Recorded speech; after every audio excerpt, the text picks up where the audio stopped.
just a couple of weeks, there's a new movie coming out that I'm excited about. It's not Endgame. I know everyone's excited about Endgame, but I'm going to see it later today, so don't tell me any spoilers. But here's the thing, there's another movie coming out that I'm excited about called Aladdin. And I don't know if you guys watched the old one, but it's one of my favorite movies. It's got Robin Williams in it. He's the genie. And I'm a big Will Smith fan, but we'll see if he can do the genie and pull it off like Robin Williams did. I don't know yet, the jury's out, but we'll see. But here's the thing, have you ever wondered what would happen if you somehow discovered a magical lamp and out popped a genie and you could have any 3 wishes that you wanted? Have you ever thought about that before? I mean, I've dreamed about that, right? The dream like, if I won the lottery, what would I do? Or if I had a magic genie and I could ask for any 3 things that I wanted, what would I do with those 3 things? I mean, some of us would ask for money. Some would maybe ask for fame. Some of us would ask for health or peace on the earth or whatever. But what if you could ask for something to be changed about yourself? I mean, what if you rubbed that magic lamp and the genie said that I will grant you one thing that you could change about yourself? What would you change? What would you do differently about how you are created and made? You see, I'm convinced that almost all of us, when we look in the mirror, we are self-conscious about what's staring back at us. There's one thing, there's 2 things, maybe there's a pile of things that we think about that's just like, I wish it was different. I wish I was taller. I wish I was skinnier. I wish that I had more hair or I had better hair, right? I wish all of these things about me could be different. I wish I had a clearer complexion. I wish I was more beautiful, like so-and-so. I wish all of these things about me could be true. In fact, one of the realities is in our world today, we spend billions of dollars every single year trying to change our physical appearance, right? We go to tanning booths, we go to the hair salon, we get our eyebrows and our eyelashes done. I don't understand that, but that's a thing. We have billions of dollars that we spend on the makeup and cosmetics industry alone.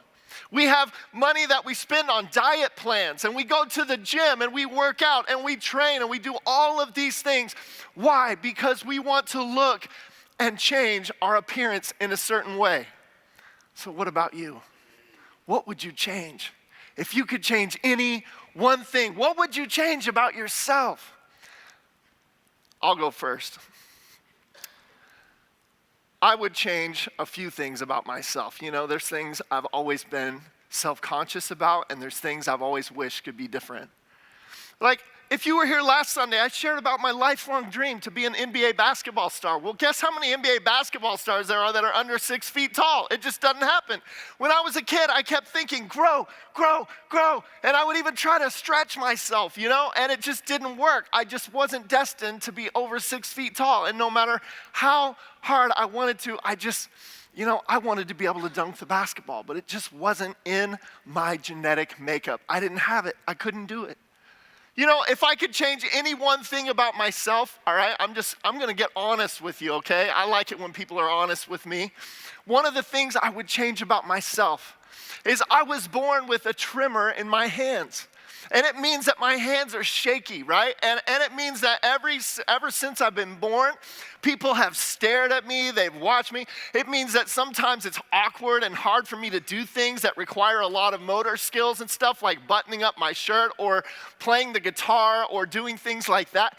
And you know what? It makes me always look like I'm nervous, even when I'm not. People are like, why are you so nervous? I'm like, I'm not nervous. Why are you nervous? No, you're shaking. And I'm like, I know. I was born that way. I wish I could change it. I really do. I wish I could be different. I wish there were things about me that could be different. But you know what? I've learned to understand that God made me a specific way on purpose.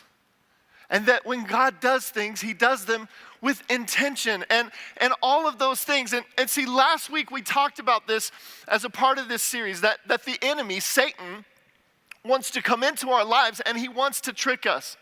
He wants to keep us from living the abundant life that God has promised. God wants for you to live an amazing, abundant life in Jesus Christ, but the enemy wants to come and steal, kill, and destroy. That's his mission, is to come to this earth. John 10:10 says, the enemy comes to steal, kill, and destroy. And one of his primary weapons to do that is by deception, by lying to us. And one of the things he does is he speaks lies into our hearts. And today we're going to talk about one of the lies that many of us, including myself, have believed. Maybe you've believed this lie. And the lie is this. The lie is, I am not enough. The lie is, I don't measure up. The lie is, I don't fit the mold that society says I should fit. The lie is, I'm not tall enough. I'm not skinny enough. I'm not pretty enough. I don't have enough hair. I don't fit in. I'm not good looking enough. I'm not cool enough, handsome enough, whatever enough. Society says to us over and over and over again, you don't measure up. You are not enough. And some of us have believed that lie.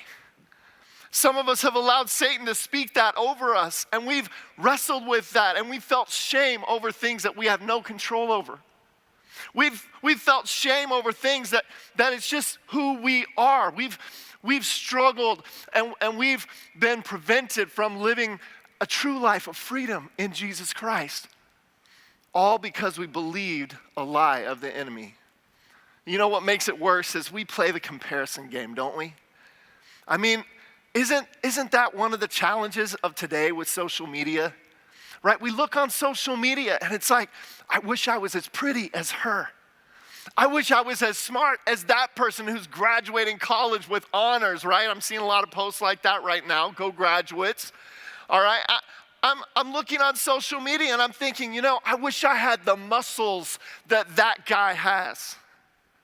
I wish I had the body that she has. I wish I had. And what do? We look at other people around us and we play the comparison game over and over and over, and it makes us feel less than.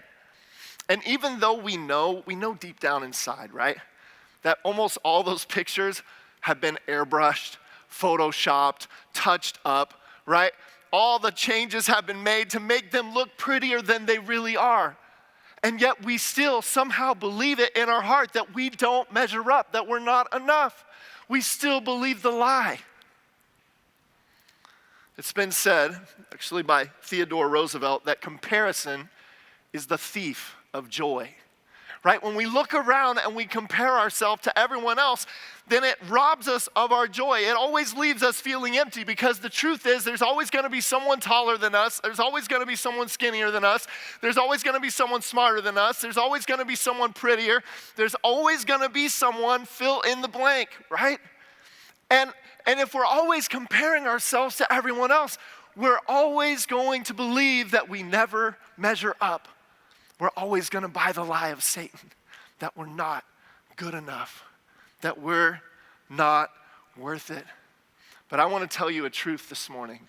I want to teach you something that will set you free. I want to teach you something this morning that if you believe it, if you put it down deep inside your heart, if you internalize this, and if you live in light of it, it can change your life. It can change your whole perspective. Are you ready for this? I want you to write this down, okay?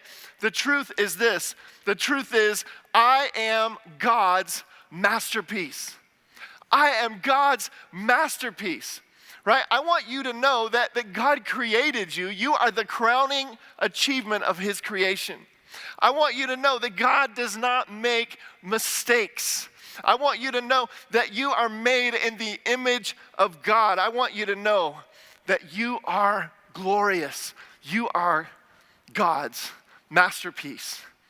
Now, this truth, I am God's masterpiece, is based on Ephesians chapter 2. Look at Ephesians chapter 2, verse 10. It's going to be on the screen for you, right? Listen to what it says in Ephesians 2, verse 10.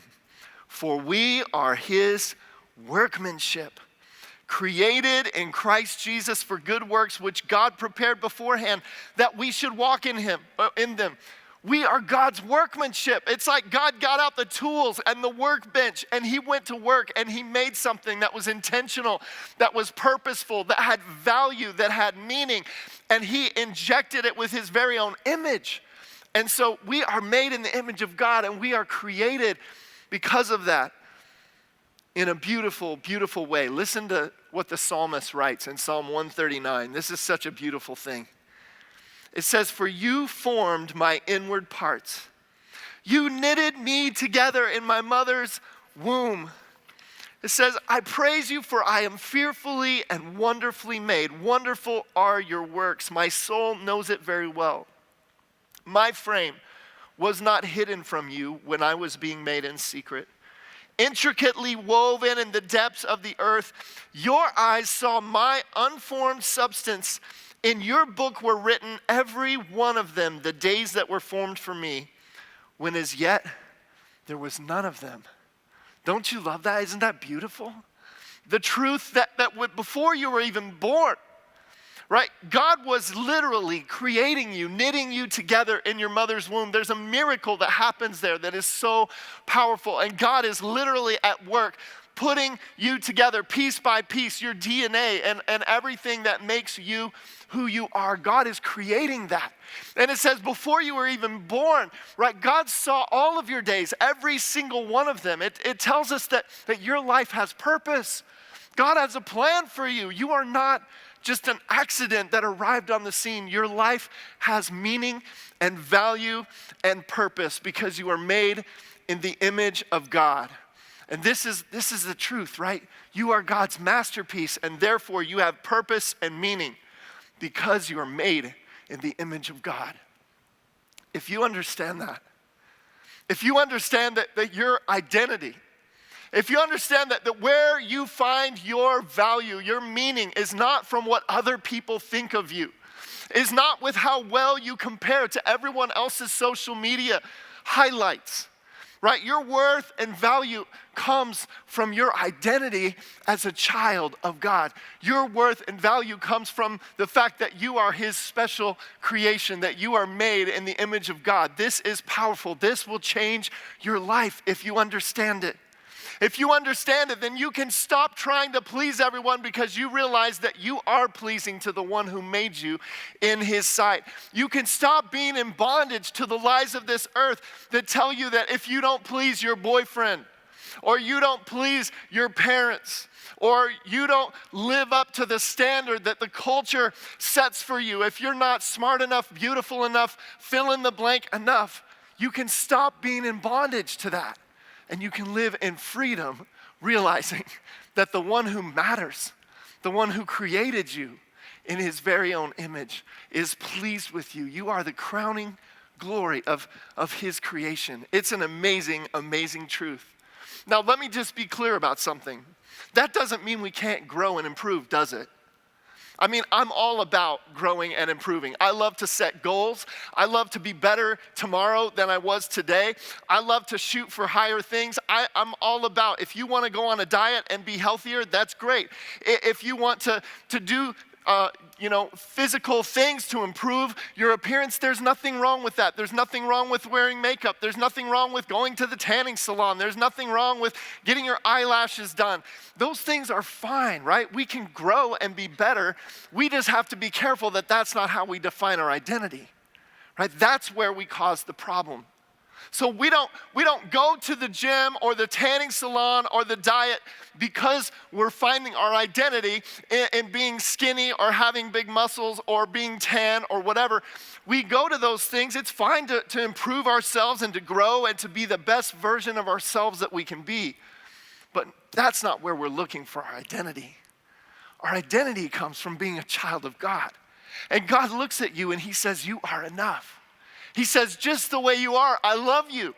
In fact, did you know that there is nothing you can do that will make God love you more? I want you to think about that. I'm going to say it one more time because it's so powerful and it's something that will change your life. There is nothing you can do that will make God love you more. God loves you. He loves you. He died for you. And so, I want to set you free this morning. I want you to understand this truth about what God says, that you are his masterpiece. And I did some thinking this week, and I thought about this. I thought, why is it that we so easily look to our outward appearance, to our performance for our identity? How did we get here? What is it that makes us think that we need to do all of these things and perform and meet some standard in order to be good enough? And I thought about this. There's probably multiple answers to this question, but here's a big one. A big one is that for years and years in our public schools, we've been teaching a theory called evolution. Maybe you've heard of it before, theory of evolution. And you might say, yeah, what's the big deal? I mean, it's just a theory about how the universe came into being, and it doesn't have any effect in my everyday life, right? I mean, it's just something that's out there, like, we teach it in science class, but it doesn't really shape our thoughts and who we are and what we believe, right? Well, that's not true. Because there's an underlying assumption underneath the theory of evolution that's very harmful and very dangerous. One that is probably impacting your thinking. One that is definitely going to impact your children's thinking. You see, this issue of evolution goes to the very value of life. It goes to the very way that we see and think about and understand life. Because you see, according to evolution, do you know who we are? I mean, evolutionists teach that there was a giant bang and that there was some blob of chemicals and some amoebas and some other stuff that crawled out of the river, and that we gradually evolved, and that basically at the end of the day, you and I are a big cosmic accident. Right? Evolution teaches that you're just this glorious culmination of some magical explosion of random processes. Evolution teaches that you're one big, mysterious accident. Because of that, guess what? You have no value. You have no purpose, right? You're just an accident. You don't mean anything. You're a mistake. You're a glorified ape. That's all you are. And so when our children look for answers to life's biggest question, the question of who am I? And they're trying to understand how they fit into the world and how all this stuff matters, what are we teaching them? We're teaching them that because of some big mistake, you randomly landed on this planet, and that you have no value and purpose that's inherent to who you are. You're just a random mistake because of an evolutionary process. That's the exact opposite of what Christianity teaches. Christianity teaches that all life has value and meaning. Why? Because we as individuals are created and made in the image of God. And because we've been teaching these things in our schools for years and years, our culture is now reaping the consequences. Do you want to know what some of the consequences are of teaching people that life has no value and meaning? Well, one of the consequences is abortion. We are aborting and killing millions of babies. And we're doing it because that baby, that we see it not as a human being with life and potential and value because it's created and made in the image of God, literally being knit together in its mother's womb. No, we see it as an inconvenience. We see it as a lump of flesh, and until it's out of the womb and breathing and functioning, then it's not a real human. And so even in some states, up to the day of birth, we can abort that baby. Why? Because it's inconvenient? Because evolution tells us that that's okay? Because after all, it's just a random chance chemical reaction. It's just a glorified ape. It has no value in and of itself. Let me tell you another area where this makes a difference. What about suicide? We have people, teenagers, young adults, even adults who every day take their lives. Why? Because evolution teaches us survival of the fittest. right? If you're born to be one of the prettiest or one of the smartest or one of the most athletic people, then what do you do in this earth? You just go out and conquer, and you just go out and step over the people that are not as gifted as you and not as good as you and not as pretty as you and not as valuable as you. And so because of that, it doesn't matter what the consequences are. You're just trying to get to the top because after all, I mean, that's just who you are. You just happen to win the genetic lottery. You just happen to be stronger. You just happen to be smarter or better or more gifted. And so because of that, people like you, but the people who aren't loved, the people who aren't good enough, the people who aren't smart, the people who don't have everything together, then guess what? Tough for them. Too bad. Now here's a third area where we see this in our society in a horrific way. The consequences of teaching a theory like evolution in our schools. It's the concept of racism, right? Racism is a hot word in our culture, isn't it? Right, I saw it right when I said it. Everyone looked up here like, boom, he's gonna say that? He's gonna go there? Yeah, because here's the thing. When we teach that based on the process of evolution, that somehow I evolved to become who I am today, then I can suddenly look at other people and judge them and say that I'm better because of the color of my skin or because of physical traits that I have. I mean, that's what the Nazis did, right? Their goal was to breed and produce through eugenics the perfect human race. And we look around and we judge other people based on the way they look, their physical characteristics. And this is all the landslide of what the seeds that we've sown. We are reaping what we have sown. And we're playing right into Satan's strategy to steal, kill, and destroy. Because in a very casual, a seemingly harmless way, we are infiltrating, right, minds of children even when they're little to tell them a basic truth. And that is, you don't matter because you're just an accident. And so we need to flip that script. Right? And we need to start emphasizing the fact that people are created in the image of God, that every single life has value and meaning and purpose, that every individual is made in the image of God, and because of that, they have worth and dignity, right? And it doesn't matter if I'm tall and strong and beautiful and smart, or if I'm severely deformed or handicapped, or I cannot score a high score on the SAT, or I cannot be as beautiful as the other people around me. I'm beautiful as someone who's made in the image of God, because my value and meaning don't come from this world's standard, from comparing myself to everyone else. It comes from who God says I am. If I'm God's, then His opinion is what matters, and that is what defines me. So how do we fix this? How do we change it? I thought about two ways that I want to challenge you before we wrap up this morning. And the first one is this. The first one is in relationship to others. What can we do? We can go back to Jesus' most basic commandment. Do you remember this? Jesus in Matthew 22 said, the top two commands that God's given to us is to love God and to love your neighbor as yourself. And guess what happens if we practice this idea of loving our neighbor as ourselves? If we view other people as ourselves, it's hard to look down on them. It's hard to judge them. It's hard to think less of them because of the color of their skin or because of their weight or because their grades aren't what our grades are. It's hard to look down on them because they don't measure up, because we're viewing them the same way we would want to be treated, the same way we would want to be viewed. And we're loving them as our neighbor. And what if in this world we went out on a mission to say, you know what, I'm no better than anyone else.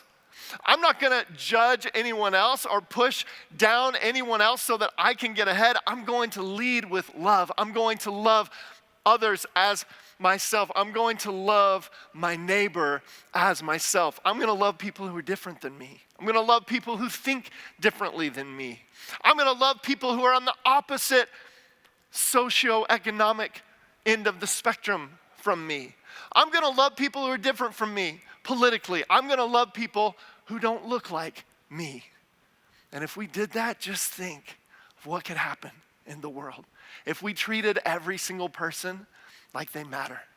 If we treated every single person and we gave them the worth and the dignity that they deserve. Why? Because they're created in the image of God.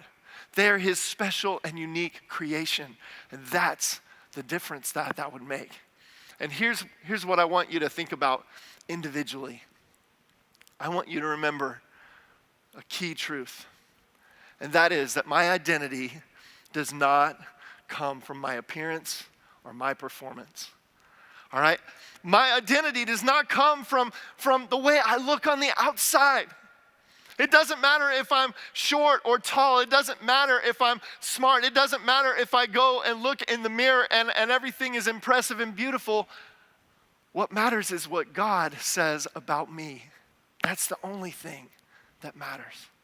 It's the only truth that matters. And the reality is this: I am God's masterpiece. You are God's masterpiece. Right? I want you to stand with me. Part of what we're doing during this series is we are repeating and reminding ourselves of God's truth. We are putting it in our hearts. We are hiding it down deep inside of our hearts. And so we're declaring God's truth together. And so here's the thing. On the count of 3, I want you to repeat this important truth with me, that I am God's masterpiece. Are you ready? On the count of 3. 1, 2, 3. I am God's masterpiece. That's right, you are. You are God's masterpiece. And every single one of you, whether you're listening online, watching, whether you're in this room, you matter to God. And your life has purpose and value and meaning. And you know, this morning as we've been talking about this, we're talking about what it means to have a relationship with the one who created us. And if you're here this morning and you would say, you know, I don't know what it means to be a child of God, to have a personal and intimate relationship with the one who made me. You know what? That's what you were created for. That's the path to having the most abundant life that you could ever have. It's found in walking and living every day in light of the fact that you are a child of God. See, all of us have messed up our lives by doing wrong things, by sinning, by thinking the wrong things, doing the wrong things, hurting other people.